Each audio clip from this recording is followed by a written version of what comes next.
नमस्कार दोस्तों, मैं आपका अपना डॉक्टर सुरेश परिहार। आज बात करेंगे हिस्टीरिया यानी डिसोसिएटिव डिसऑर्डर के बारे में। दोस्तों, एक महिला है ग्रामीण क्षेत्र की, जो कि काफ़ी टाइम तक अपनी जो गृहस्थी है उसको अच्छे से चला रही थी, लेकिन पिछले 6 महीने से उसको बहुत ही बुरी तरीके से चक्कर आते हैं। वो बैठी-बैठी बहुत ही बुरी तरीके से गिर जा रही है और उसको हर छोटी-छोटी बात बहुत ही ज़्यादा परेशान करती है। वो इतनी ज़्यादा परेशान हो जाती है कि वो अपने घर के जो परिवार के सदस्य हैं, उनको भी बहुत ही बुरा बोल दे रही है और इसके साथ में वो बेहोश हो जा रही है। कुछ टाइम के लिए, लगभग 10 मिनट के लिए, 15 मिनट के लिए, आधे घंटे के लिए और बहुत सी बारी 2-2 घंटे के लिए वो बेहोश हो रही है। और दो जो दाँत हैं वो घिस रहे हैं उसके, जिसको बोलते हैं जाड़े जुगना। दोस्तों, कुछ इस प्रकार के जो लक्षण हैं वो हिस्टीरिया बीमारी के रहते हैं। विशेष तौर पर ये महिलाओं में ज़्यादा होती है, ग्रामीण क्षेत्र के अंदर ये ज़्यादा देखी जाती है। जो ज़्यादा एजुकेटेड महिलाएँ नहीं होती, उनके अंदर ये चीज़ ज़्यादा आती है। दोस्तों, बहुत सारे लोग इसको भूत-प्रेत की बीमारी भी मानते हैं, कि साहब इसके अंदर भूत-प्रेत आ गया। क्योंकि इस बीमारी के लक्षणों में ये भी लक्षण आ सकते हैं कि हो सकता है वो बेहोश होए, हो सकता है वो पूरी तरीके से बेहोश ना हो, उसको होश नहीं हो कि मेरे घर के कौन-से सदस्य हैं, जिनसे मुझे कैसे व्यवहार करना है। और इसके साथ में वो कुछ ऐसी अनर्गल बातें भी बोलने लग जाती है। हो सकता है कि वो कुछ ऐसी बातें कहे कि मैं मेरे अंदर वो जो आ गई है, मैं जो है उसका एक रूप हूँ, उसके हिसाब से वो क्या है कि कुछ बोल रही हो, तो लोगों को ऐसे लगने लग जाता है कि ये तो इसके अंदर भूत ही आ गए हैं।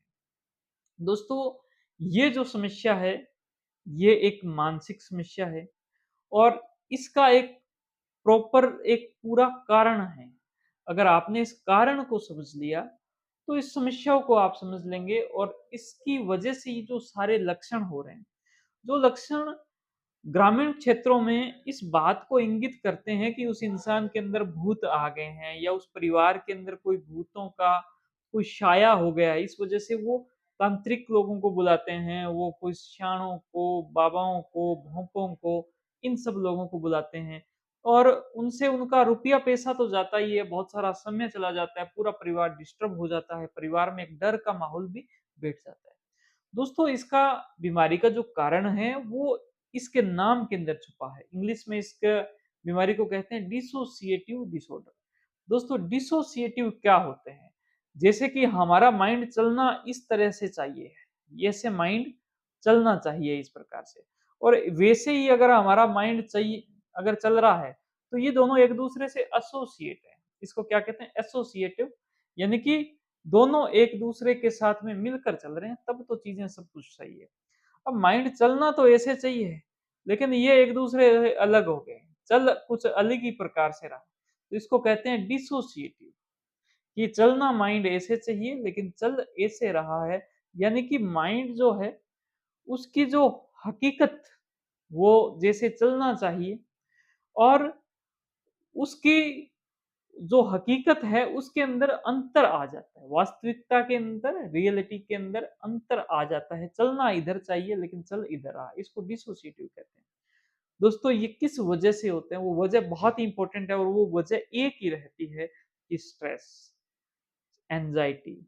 दोस्तों, जब भी भयंकर स्ट्रेस होता है, ग्रामीण अंचलों में बहुत सारी परेशानियाँ रहती है। उस परेशानी की वजह से अगर किसी को बहुत ज़्यादा स्ट्रेस हो जाए, बहुत ज़्यादा टेंशन हो जाए, बहुत ज़्यादा उसको परेशानी हो रही है, हो सकता है कि उस परेशानी का कारण वास्तविक कारण ना हो।